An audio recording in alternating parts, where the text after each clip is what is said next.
कबड्डी करुणेची हे उघड्डी रक्षण देशा दे करना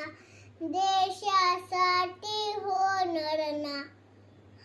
जय